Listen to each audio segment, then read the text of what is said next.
Hello students, आप सबका एक बार फिर स्वागत है। आज देखिए मैं शुरुआत करूंगा प्रश्नावली 8.1 वक्रों से आबद्ध क्षेत्रफल, जिसका बेसिक कॉन्सेप्ट मैंने इससे पिछले वीडियो में आपको बताया है। अब उसी से संबंधित क्वेश्चंस, लेकिन प्रश्नावली देखिए 8.1 है क्योंकि पहली प्रश्नावली है, तो ये प्रश्नावली शायद एक वक्र से ही संबंधित होगी, यानी एक वक्र और एक्स अक्ष से घिरा क्षेत्रफल, इस तरीके के क्वेश्चंस हो सकती हैं। सबसे पहले देखिए मैंने दूसरा क्वेश्चन लिखा है क्योंकि पहला बिल्कुल इसी तरीके का है। बस वक्र की समीकरण पहले क्वेश्चन में y square equal to x है, यहां पे Y square equal to 9x है। केवल एक गुणांक का अंतर है, वहां पे 1 है गुणांक, यहां पे 9 है, बाकी कोई डिफरेंस नहीं है। x equal to 2, x equal to 4 एवं x अक्ष, इनसे घिरे क्षेत्र का क्षेत्रफल ज्ञात कीजिए। तो सबसे पहले देखिए जो भी वक्र होगा उसकी समीकरण देख के आपको यह पहचान करना है कि ये किसका चित्र है, यानी किसकी समीकरण है। ये वृत्त भी हो सकता है, परवलय भी हो सकता है, दीर्घ वृत्त भी हो सकता है, सरल रेखा भी हो सकती है। अब देखिए सरल रेखा तो नहीं हो सकती क्योंकि x की पावर 1 है, y की पावर 2 है। अगर y या x में से किसी एक की भी पावर बढ़ जाती है तो वह सरल रेखा तो हो ही नहीं सकती। ये परवलय की है क्योंकि मैंने आपको इससे पिछले वीडियो में इनकी पहचान भी करवाई थी। x और y दोनों में से किसी एक की पावर 1 हो और दूसरे की 2 हो पावर, तो वह हमेशा परवलय ही होगा, यानी ये तो कंफर्म है, ये परवलय ही है। अब ये किस तरफ बनेगा, ये कैसे पहचानेंगे आप? मैंने बना रखा है बोर्ड पे, आप कैसे पहचानेंगे? यहां देखिए x की पावर 1 है, तो हमें देखना है समीकरण में जिसकी पावर 1 है ये उसकी तरफ बनता है परवलय। यहां x की पावर कितनी है? 1, तो ये x अक्ष की तरफ बनेगा, वो भी प्लस की 9x है, तो ये x अक्ष की धनात्मक दिशा में बनेगा। अगर यह माइनस के 9x होता तो ये x अक्ष की ऋणात्मक दिशा में बनता। अब यहां है प्लस के 9x, इसका मतलब x अक्ष की धनात्मक दिशा। और ये परवलय देखिए मानक ही होते हैं जो मूल बिंदु को स्पर्श करते हुए जाएंगे, ये इनका शीर्ष होता है। ये जो बिंदु है ये कहलाएगा इनका शीर्ष। ये देखिए दोबारा बता रहा हूं, x की पावर 1 है तो ये x अक्ष की तरफ बना परवलय, वो भी x अक्ष की धनात्मक दिशा में। चाहे कोई भी गुणांक हो, यहां 8x हो, 7x हो, 6x हो, आप इसका रफ चित्र बनाएंगे तो वो इसी तरीके से बना देंगे। अब आता है ये बात, x equal to 2, x equal to 4। x अक्ष तो चलिए क्लियर है, वो तो मैंने बना ही रखा है। x equal to 2, x equal to 4, ये रेखाएं हैं। और ये कौन सी रेखाएं हैं? y अक्ष के समांतर, क्योंकि मैंने आपको बताई थी x इक्वल टू k। अगर इस तरीके की कोई समीकरण आती है x इक्वल टू k, तो k एक वास्तविक संख्या है, तो ये समीकरण जो होगी y अक्ष के समांतर रेखा की होगी। जैसे x इक्वल टू 2 y अक्ष के समांतर, x इक्वल टू 4 y अक्ष के समांतर। चलिए ये मैं आपके सामने बना रहा हूं, मान लीजिए x इक्वल टू 2 यहां पर है, तो ये रेखा देखिए इस तरीके से बनेगी। यह है x इक्वल टू 2 रेखा। चलिए मैंने ये यहां लिख दिया x equal to 2, x equal to 4, इतनी दूरी पर चलिए मैं आगे बना देता हूं।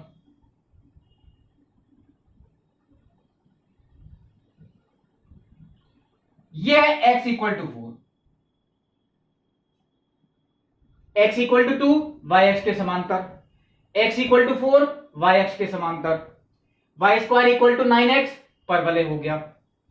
x अक्ष ये है, इन सबसे घिरा क्षेत्रफल। लेकिन एक बात और लिखिए, प्रथम चतुर्थांश में, यानी हमें जो भी क्षेत्रफल देखना है वो पहले चतुर्थांश में देखना है। तो इन चारों से जो घिरा हुआ क्षेत्रफल है, इसका मतलब वक्र से x equal to 2, x equal to 4 और x अक्ष, तो इन चारों से जो घिरा हुआ क्षेत्रफल है वो देखिए यही है जिसे मैं छायांकित कर रहा हूं। और वो भी देखिए हमें केवल निकालना है पहले चतुर्थांश में।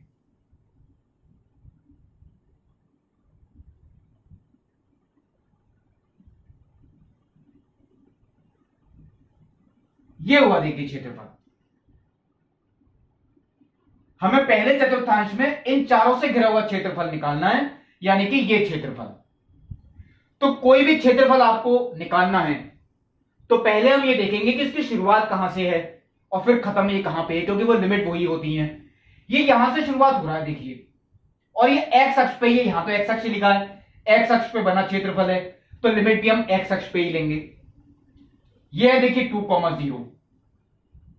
क्यों लिखा मैंने x इक्वल टू 2, ये रेखा है, इसका मतलब इसके निर्देशांक 2,0।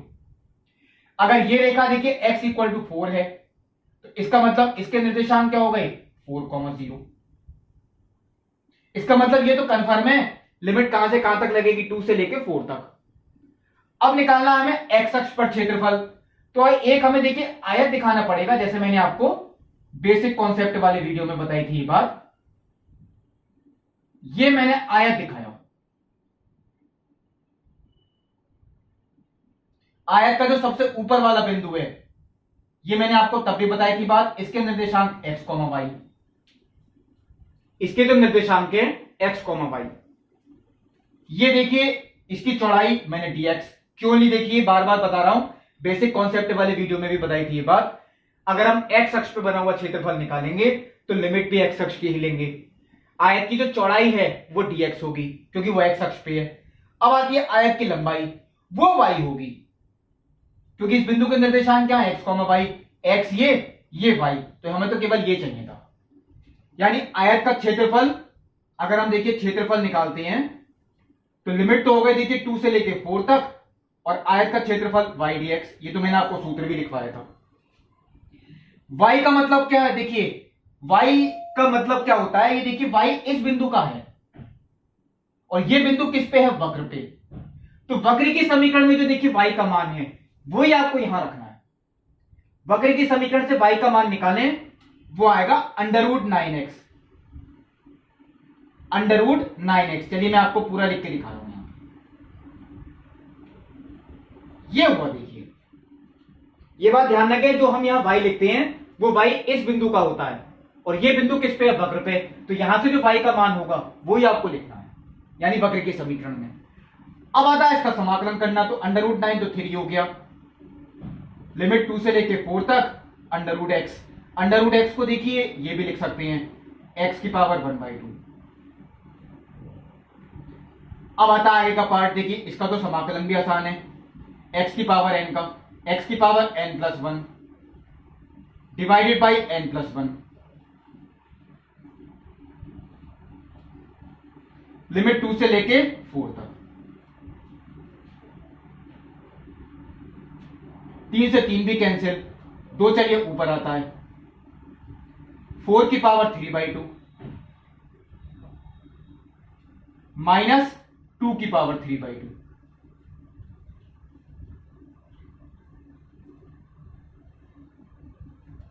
कोई टिपिकल नहीं था, ये निश्चित समाकलन नहीं है, आप लोग तो इतना पढ़ चुके थे। 3 से 3 देखिए कैंसिल हो गया, 2 ऊपर आ गया, x की पावर 3/2 में पहले अपर लिमिट रखी, 4 की पावर 3/2 माइनस 2 रखा तो 2 की पावर 3/2। अब आता है इसे सॉल्व करना, 4 की पावर 3/2, तो 4 को तो हम 2 का स्क्वायर भी लिख सकते हैं, 2 का स्क्वायर तो 2 से 2 तो कटेगा, ये 2 की पावर 3 बची देखिए केवल, माइनस 2 की पावर 3/2। हाँ इसमें कुछ नहीं कर सकते क्योंकि ये किसका वर्ग है, ये तो √2 का वर्ग है, तो √2 का क्यूब हो गया ये, और √2 का क्यूब यानी कि 2√2। ये भी मैं देखिए सीधा लिख सकता था, चलिए अब मैं सीधा ही कर देता हूं, 2 का क्यूब ये कितना हो गया 8। अब चाहे मैं अंदर भी गुणा कर सकता हूं, 2 गुणा 8 यानी 16 माइनस 4 वर्गमूल 2 वर्ग इकाई।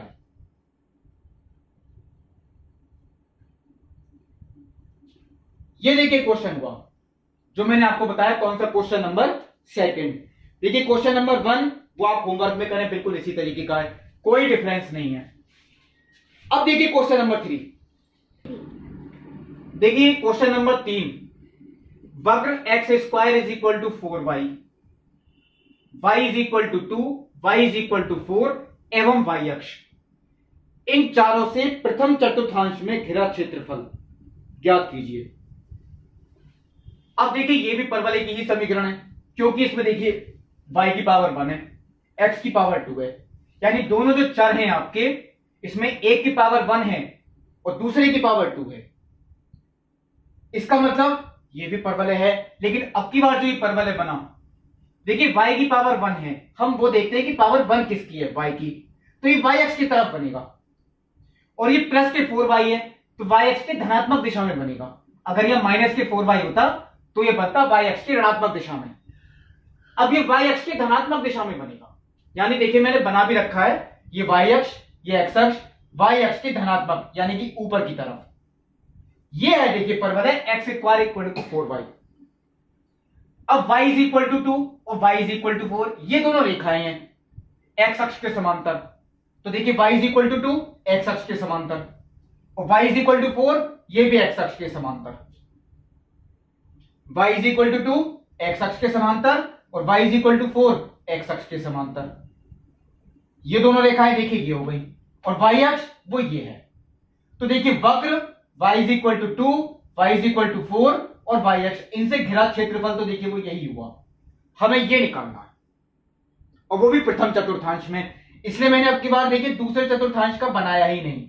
हाँ देखिए एक बात मैं पिछले क्वेश्चन में बताना भूल गया था, अगर हमसे ये बात नहीं लिखेंगे प्रथम चतुर्थांश तो हम पूरा ही निकालेंगे, लेकिन तो भी हम केवल पहले इतने का ही निकालेंगे, उसके 2 से गुणा कर देंगे केवल, वो पूरे का हो जाएगा। आपसे कहा ही प्रथम चतुर्थांश है, वो तो हम निकाल ही रहे हैं। अगर आपसे ये बात नहीं लिख के आती प्रथम चतुर्थांश, यानी कि आपसे पूरा अगर निकलवाएं तो आप तब भी इतना ही निकालेंगे, उसकी किससे गुणा कर देंगे, 2 से, क्योंकि वक्र सममित होते हैं इसीलिए। अब देखिए मैंने चतुर्थ बना रखा है, ये क्षेत्रफल y अक्ष पर बना हुआ है, देखिए क्योंकि y अक्ष है, क्षेत्रफल भी कौन से अक्ष पर है, y अक्ष पर। अब ये x अक्ष से कोई मतलब नहीं, यानी अब जो हम आयत भी बनाएंगे, जैसे कि मैंने बेसिक कॉन्सेप्ट वाले वीडियो में बताई थी बात, हम आयत भी अब क्षैतिज आयत बनाएंगे, ऊर्ध्वाधर नहीं बनाएंगे, जिसकी चौड़ाई होगी dy, क्योंकि वो y अक्ष पर है। बिंदु के निर्देशांक x, y ये हम देते ही है, तो ये दूरी x हो गई। ये बात मैंने जब बेसिक कॉन्सेप्ट वाला वीडियो बताई थी तब उसमें ये बात बताई थी, जब क्षैतिज आयत बनाते हैं तो इसका मतलब उसकी चौड़ाई वो y अक्ष पर है, यानी हम लिमिट भी y अक्ष के लेंगे और चौड़ाई भी y अक्ष पे। लिमिट क्या हो गई वो भी देखिए क्लियर आता है, 0,2, और ये क्या हो गई 0,4। आयत का क्षेत्रफल x dy, इसका मतलब क्या है, चलिए अब मैं यहां लिखता हूं लिमिट 2 से लेकर 4 तक x dy। अब आप लोग सोचेंगे x का मान कहां से आएगा, वो भी y के पदों में, तो देखिए वो x इसकी बात कर रहे हैं, ये जो बिंदु है, और ये जो बिंदु है ये वक्र पर है, वक्र की समीकरण ये लिखी है, यहां से x का मान निकालें √4y।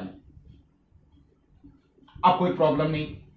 अब चलिए आगे से अगर मैं कंप्लीट करता हूं, √4 ये तो 2 ही हो गया, मैंने बाहर लिख दिया।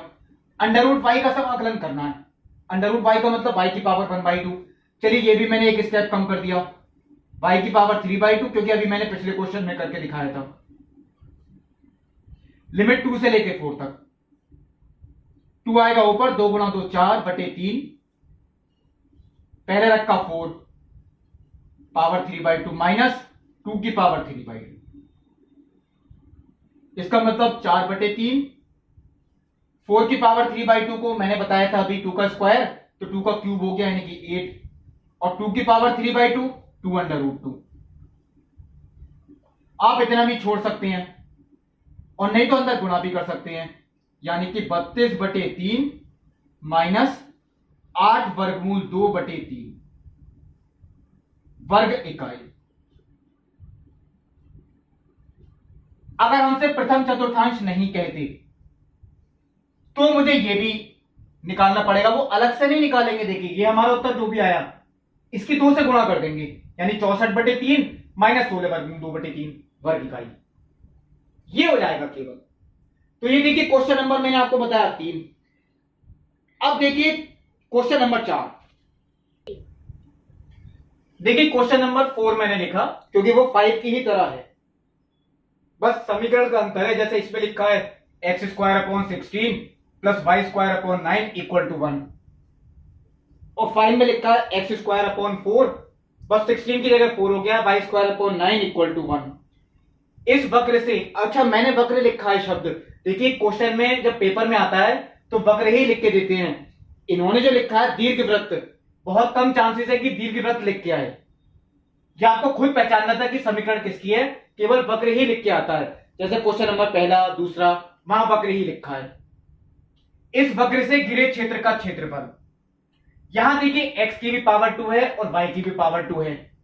तो जो मैंने बेसिक कॉन्सेप्ट वाला वीडियो बताया था, या तो ये वृत्त होगा या ये दीर्घवृत्त होगा। अब एक्स स्क्वायर के जो गुणांक है और वाई स्क्वायर के गुणांक के दोनों अलग अलग हैं, और जब ये गुणांक अलग अलग होते हैं तो ये दीर्घवृत्त ही होगा। अगर ये सेम होते गुणांक तो ये वृत्त होता।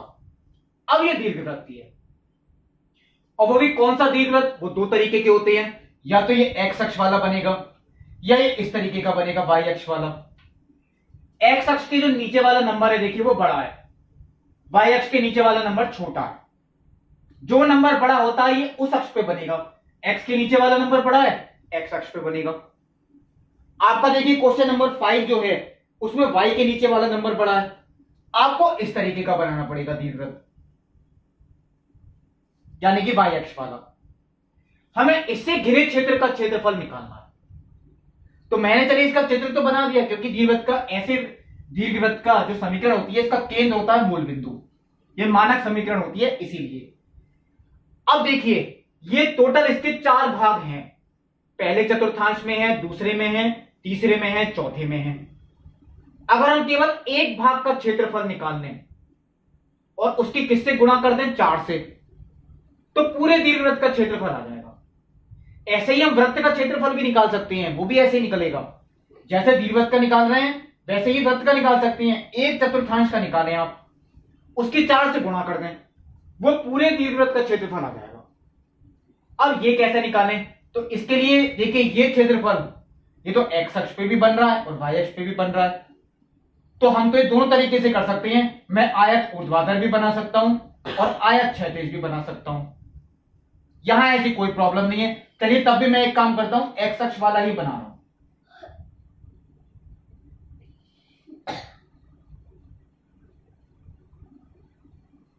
ये देखिए ये बिंदु हो गया एक्स कॉमा वाई, यानी ये वाई, और चौड़ाई क्या लेंगे, डीएक्स, क्योंकि ये एक्स अक्ष पे है।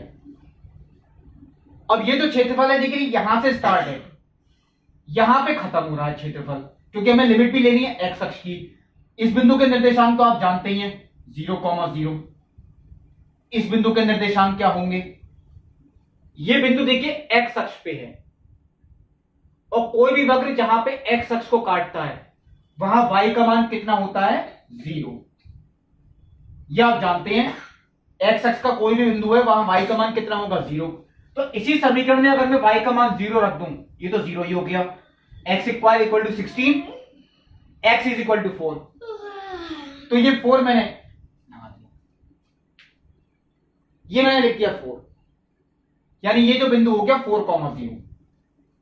ऐसे ही चलिए मैं लिख देता हूं, इसकी जरूरत तो नहीं पड़ेगी।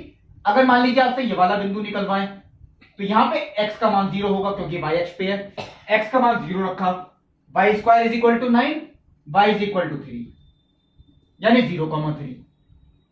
इसका मतलब क्या है, अब देखिए इसकी जरूरत नहीं थी, क्योंकि मैं तो x अक्ष वाला मेथड बता रहा हूं आपको। अगर हमें इसका क्षेत्रफल निकालना है तो लिमिट लगेगी 0 से लेके 4 तक, और सूत्र जो आपने पढ़ रखा है y dx। अब आप लोग ये सोचें कि y का मान कहां से आएगा, y तो देखिए वो ये है, यानी इस बिंदु में जो y है, ये बिंदु वक्र पे है, यहां से जो y का मान निकल के आएगा वो आपको यहां रखना है। अब यहां से y का मान कितना आएगा, या तो मैं आपको देखिए यहां निकाल के दिखाऊं और सीधा भी लिख सकता हूं। पहले ये x² माइनस में गया, यानी 1 माइनस x²/16, और ये किसके इक्वल हो गया, y²/9 के इक्वल। एलसीएम लिया 16 माइनस x²/16, 9 गया मल्टीप्लाई में, यानी 9/16 और 16 माइनस x²। y² का मान देखिए मैं यहां लिख के दिखा देता हूं, ये आ रहा है 9/16 ब्रैकेट में 16 माइनस x²। अगर y का मान निकालें वो तो वर्गमूल में आएगा, और वो भी कितना आएगा, 3/4, वर्गमूल के अंदर 16 माइनस x²। ये हुआ देखिए y का मान। आप भी निकाल सकते थे, मैं वैसे हटाऊंगा अब यहां से, ये बहुत सिंपल था, ऐसे ही निकालना है आपको। लेकिन अब आप देखिए, ये बात ध्यान रखें, ये केवल एक चतुर्थांश का क्षेत्रफल है। अगर हमें पहले चतुर्थांश ये शब्द लिख के आता तो हम यही करते, लेकिन हमें निकालना पूरे दीर्घवृत्त से घिरे क्षेत्र का क्षेत्रफल, तो हमें इसकी 4 से गुणा और करनी है। वो हम स्टार्टिंग में यहां भी दिखा देंगे, और नहीं तो चाहे आप बाद में करके दिखा दें। लेकिन मैंने अक्सर देखा है कभी कभी ये मल्टीप्लाई करना भूल जाते हैं लोग, केवल एक चतुर्थांश का निकाल के आते हैं। तो आप शुरू में ही कर दें, बेटर है। 4 गुणा वाई डीएक्स, यानी 4 गुणा ये वाई का मान। 4 से 4 चलिए कैंसिल भी हो गया, 3 मैंने बाहर लिखा। अब देखिए, लिमिट 0 से लेके 4 तक under root 16 minus x square. 16 को क्या लिख दिया, 4 का स्क्वायर। क्योंकि ये बात मैं आपको पहचान बता रहा हूं, जब भी दीर्घवृत्त का क्वेश्चन आएगा या वृत्त का क्वेश्चन आएगा, under root A square minus x square वाला सूत्र ही लगेगा और कोई नहीं लगेगा। किस किस में, वृत्त में और दीर्घवृत्त में under root A square minus x square. और यह सूत्र आपने पढ़ा था प्रश्नावली 7.7, जो मैंने सिद्ध भी करवाई थी। चलिए मैं आपके सामने लिख देता हूं यहां पे, x upon 2 under root A square minus x square plus A square upon 2, x upon 2 under root A square minus x square plus A square upon 2 sine inverse x upon ए।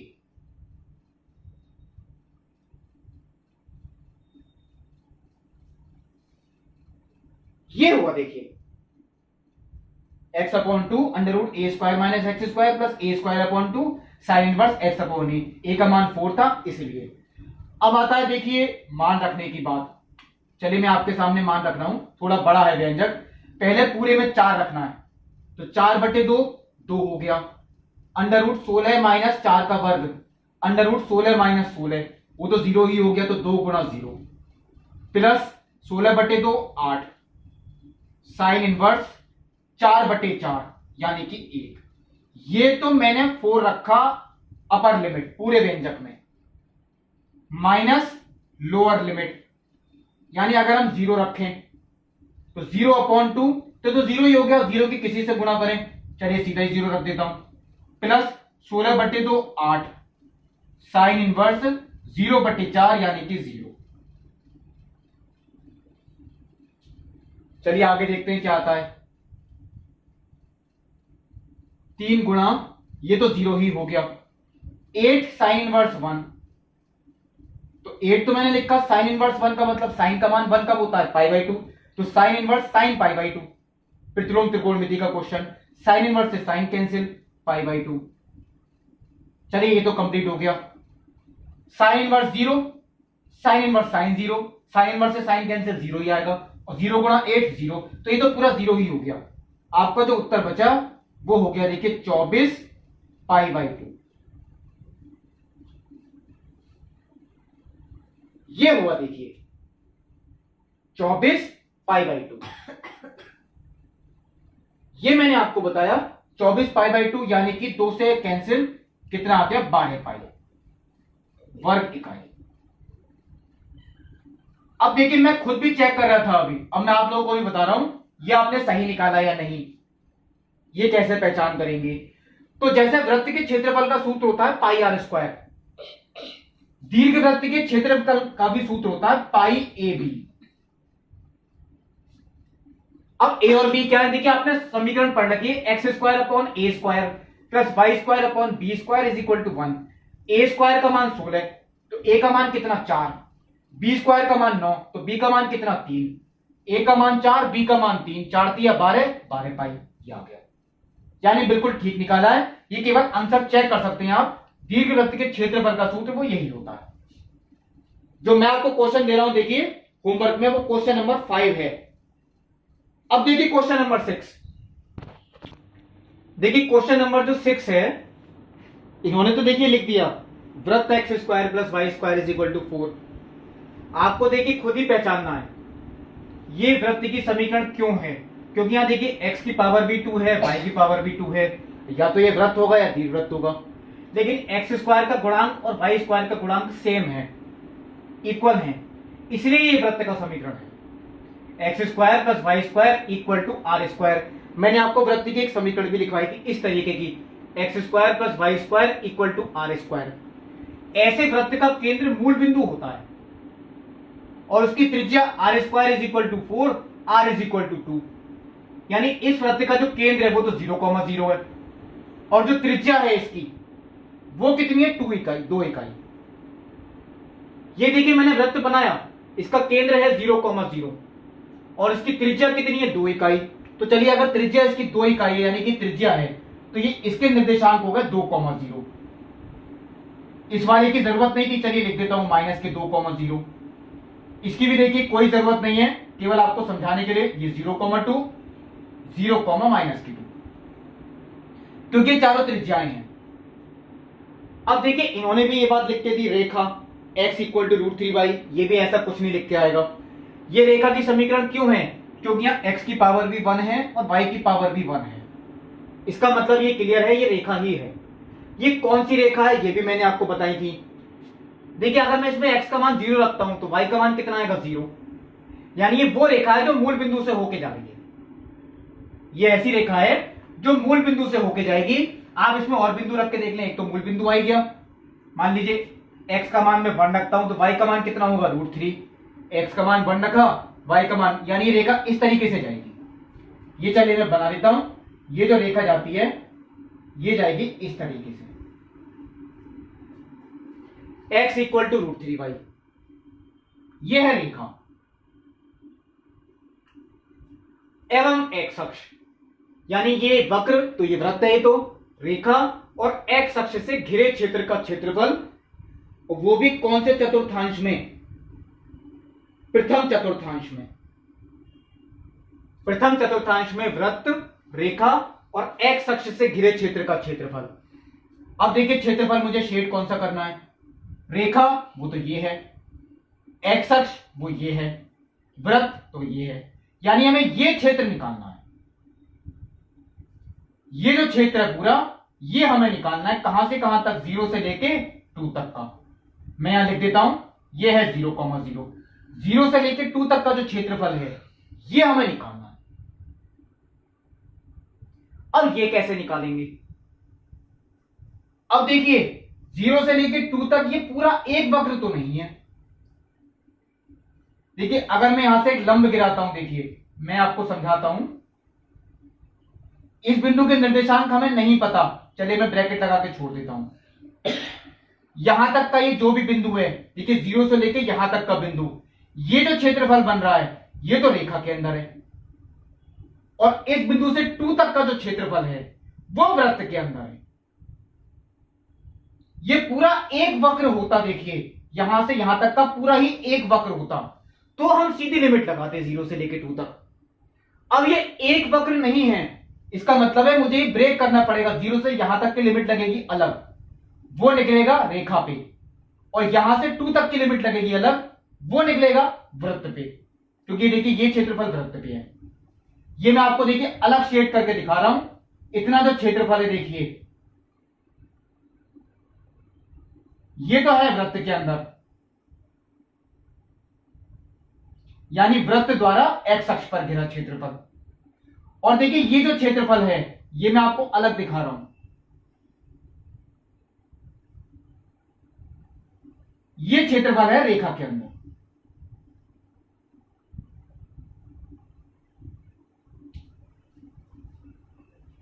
अब ये आप देखिए तभी निकाल पाएंगे जब आपको ये बिंदु पता लगे, और ये बिंदु तब पता लगेगा जब आपको ये वाला बिंदु पता लगेगा, क्योंकि हमने इसी से देखिए लंब खींचा है। अगर हमें ये बिंदु पता लगेगा तब ये बिंदु निकल के आएगा। अब आप लोग सोचेंगे ये बिंदु कैसे निकल के आए, ये तो प्रतिच्छेद बिंदु है, किस किस का, रेखा का और वृत्त का। तो मैंने आपको देखिए एक बात बताई थी, 2 वक्र का ही क्वेश्चन हो गया। ऐसा मान लीजिए जब भी 2 वक्र होंगे, चाहे वो एक वक्र और एक रेखा ही हो, तो हमें उनका प्रतिच्छेद बिंदु तो निकालना ही पड़ता है, वो तो यहां क्लियर है। और ये इनका जो प्रतिच्छेद बिंदु आएगा इन्हें आपस में हल करके आएगा। 2 समीकरणें जो आपको दे रखी है इन्हें आपस में हल करके। अब इन्हें देखिए अगर मैं हल करता हूं, चलिए वो इधर करके दिखा रहा हूं, तो ये x का मान √3y में इसमें रख देता हूं, और कोई मेथड देखिए लगता ही नहीं मुझे, ये इजी भी लग रहा है। x का मान मैंने √3y रख दिया, तो ये हो गया 3y² प्लस y², यानी 4y² इज इक्वल टू 4, 4 से 4 cancel, y² is equal to 1, तो y का मान +1 हो गया और y का मान -1 हो गया। अगर y का मान 1 है तो इसमें रखते हैं, बेटर है। x का मान हो गया √3 और y का मान अगर -1 है तो x का मान हो गया -√3। तो दो प्रतिच्छेद बिंदु निकल के आई, एक तो आया देखिए √3, 1 और एक आ गया -√3, -1। ये देखिए दो प्रतिच्छेद बिंदु आपको तब पता लगेंगे जब मैं रेखा को पीछे बढ़ाऊंगा। ये बिंदु देखिए एक ये है और एक ये है, मैं दोनों ही लिख के दिखा रहा हूं आपको। ये बिंदु देखिए तीसरे चतुर्थांश में है, यानी कि -√3, -1, ये मैंने यहां लिख दिया। और ये बिंदु पहले चतुर्थांश में है, ये वाला, यानी कि √3, 1। अब प्रतिच्छेद बिंदु पे पता लग गए, तो इसका मतलब इससे कोई जरूरत नहीं थी, तो मैंने लिख के दिखा दिया। अगर ये √3, 1 है तो ये हो गया √3, 0, क्योंकि हमने इसी से लंब गिराया था, तो x का मान √3, y का मान 0। अब मैं आपके सामने रख रहा हूं, देखिए। हाँ, अब आती है देखिए आयत वाली बात, मैंने यहां पे नहीं बनाई थी, चलिए वो मैं क्लियर कर देता हूं। अब ये तो आपका देखिए पहला आयत है, ये मैंने आपका दूसरा आयत बनाया।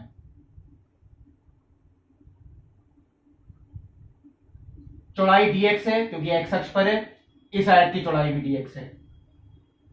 अब आती है बिंदु की बात। ये बिंदु अलग वक्र पर है, ये बिंदु अलग वक्र पर है।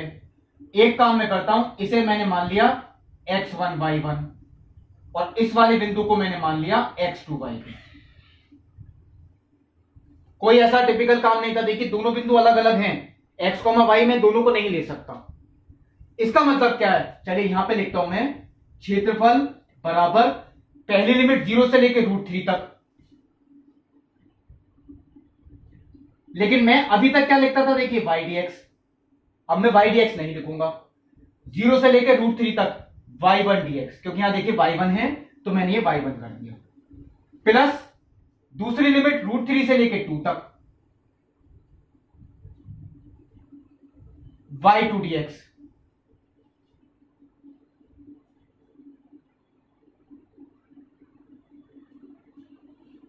अब आता है देखिए y1 की बात। y1 किधर है, y1 देखिए रेखा पर है। y1 देखिए आप बिंदु किस पे, रेखा पे, तो रेखा से अगर हम y का मान निकालें, y1 का मतलब आप y ही माने, बस वो रेखा में है, वो x/√3। और देखिए √3 से लेके 2 तक y2, वो है देखिए वृत्त पे, तो यहां से y का मान निकालें, वो है √4 - x²। बहुत सिंपल था, मैंने सीधा ही लिख दिया। अब कोई प्रॉब्लम नहीं, अब केवल समाकलन की बात बची।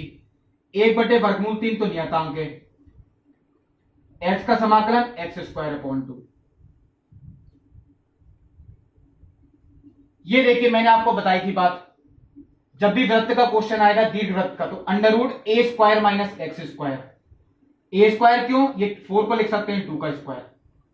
चलिए मैं इसका सूत्र आपके सामने लिख रहा हूं, ये x/2 √a² - x² plus a²/2 sine inverse x/a।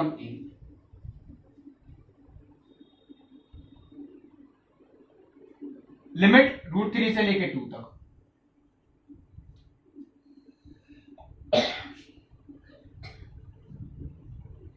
एक बटे 2√3, पहले रखा √3, तो √3 का वर्ग 3 और 0 का वर्ग 0, प्लस, अब देखिए पहले ये तो कंप्लीट हो गया, पहले मैंने 2 लिमिट रखी, तो 2/2 ये तो 1 हो गया, 4 - 4 0 और 0 इंटू समथिंग वो 0 ही होगा, प्लस 4/2 2 साइन इनवर्स 2/2 यानी कि 1। देखिए पहले मैंने पूरे में 2 रखा है, अपर लिमिट माइनस, अब रखेंगे लोअर लिमिट, तो लोअर लिमिट कितनी है, √3, यहां रखता हूं, देखिए √3/2 √4 - √3 का वर्ग, चलिए मैं आपको लिख के दिखा देता हूं, प्लस 4/2 यानी 2 साइन इनवर्स √3/2। ये आ गया देखिए। चलिए आगे देखते हैं। देखिए 3 - 0 3, तो 3/2 √3, तो √3 से कैंसिल हो गया। देखिए वो केवल √3 ही बचा, क्योंकि 3/√3 तो वो √3 ही बचेगा। प्लस 2 साइन इनवर्स 1, 0 से कोई मतलब नहीं, तो साइन इनवर्स 1 का मतलब π/2, 2π/2, ये भी कंप्लीट हो गया। माइनस ये 1 हो गया, केवल क्या बचा √3/2 माइनस 2 साइन इनवर्स √3/2, और √3/2 कब होता है 60 पे, यानी π/3, साइन इनवर्स साइन π/3, तो साइन इनवर्स से साइन कैंसिल, 2 तो बाहर ही था, ये 2 तो देखिए बाहर ही है, ये मान कब होता है 60, यानी कि π/3 पे। अब देखिए एक बेनिफिट ये मिला, ये √3/2 से √3/2 कैंसिल, 2 से 2 भी कैंसिल, तो पाई माइनस 2π/3, यानी उत्तर कितना आ गया π/3 वर्ग इकाई।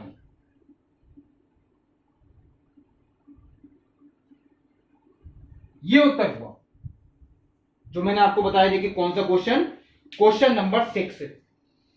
अब देखिए कुछ क्वेश्चन मैं आगे अब बता रहा हूं, लेकिन होमवर्क में ही दूंगा।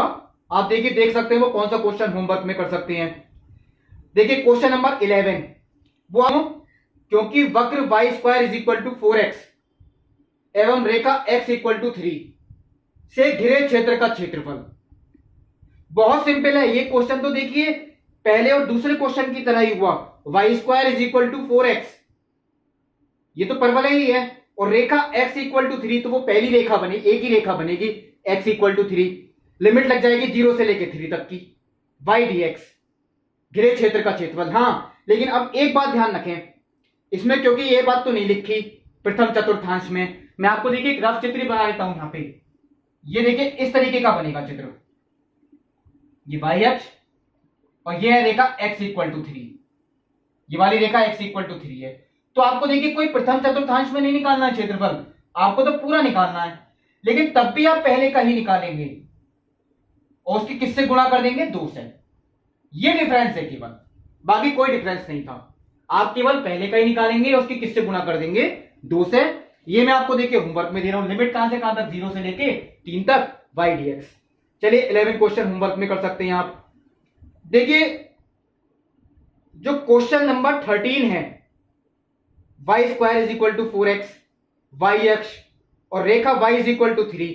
चलिए मैं इसका भी एक आपके सामने बना रहा हूं रफ चित्र, जो परवलय आपको दे रखे हैं, आप लोग खुद देखेंगे। ये क्वेश्चन नंबर कौन सा है 13, y² = 4x, ये परवलय है, x अक्ष की तरफ बनेगा, और क्या है रेखाएं भी आपको दे रखी है, कौन कौन सी, एक तो x = 0, तो x = 0 तो y अक्षी होती है, वो तो बनी हुई है, और क्या है x = 2, नहीं y = 3। देखिए y अक्ष मैं देखिए गलत पढ़ गया था, एक तो y² = 4x, वो तो परवलय ही है, और क्या लिखा है y अक्ष, वो भी देखिए बना हुआ है, और रेखा क्या दे रखी है y = 3, y = 3 रेखा, वो तो देखिए x अक्ष के समांतर होगी, वो इस तरीके से हुई। ये है रेखा, देखिए कौन सी रेखा है ये y = 3। अब इन तीनों से घिरा क्षेत्रफल कौन सा है, एक तो वक्र, एक y अक्ष और एक रेखा y = 3, तो वो क्षेत्रफल तो देखिए यही है, ये हमें निकालना है। ये मैंने आपको इसलिए चित्र बनाया, करेंगे आप, केवल हिंट दिए, ये क्षेत्रफल आपको निकालना है।